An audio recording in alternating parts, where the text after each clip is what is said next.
Why is there evil if all of us were created good in the beginning?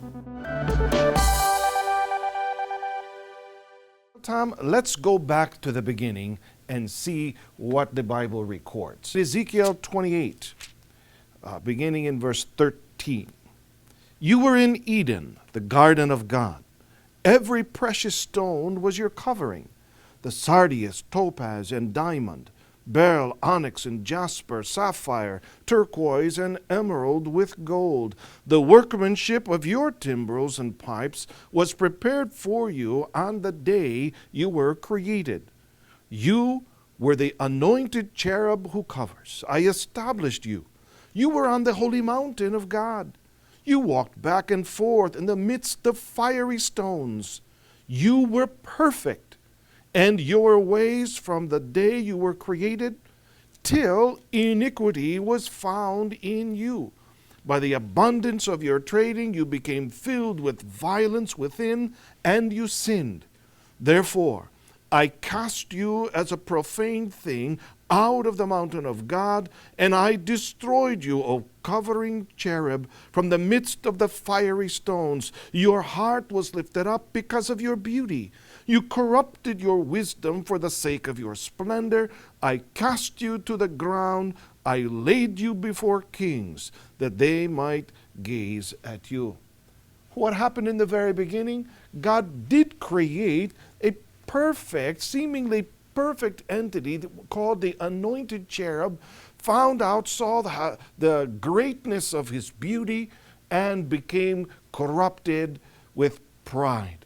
Who was that anointed cherub? In Revelation chapter 12, the anointed cherub was identified here in verse 9.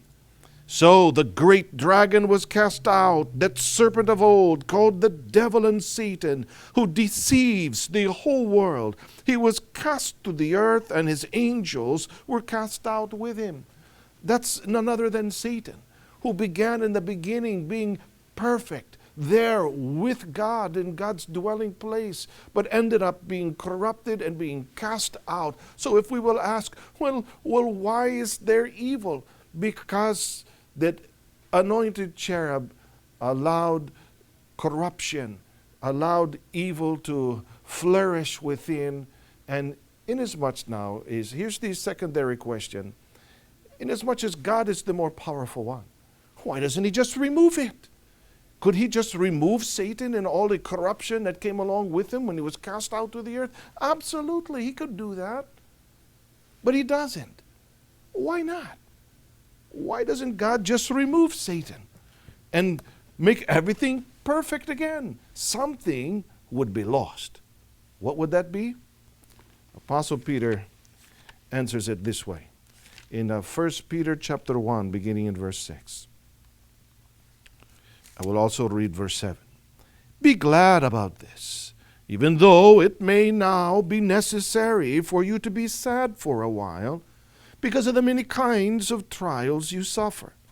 Their purpose is to prove that your faith is genuine. Even gold, which can be destroyed, is tested by fire, and so your faith, which is much more precious than gold, must also be tested, so that it may endure. Then you will receive praise and glory and honor on the day when Jesus Christ is revealed. Dear friends, why doesn't God just remove evil, remove suffering, remove problems and troubles in the life of people? Well, he could do that. But what would be lost? Our capacity to prove the genuineness of our faith. If there were no challenges, no choices, no problems or decisions to make, there'd be no opportunity then for us to prove how much we love God, to prove that our faith is in him, not the enemy. There is evil because of Satan. There are challenges because God allows us an opportunity to prove we are on his side.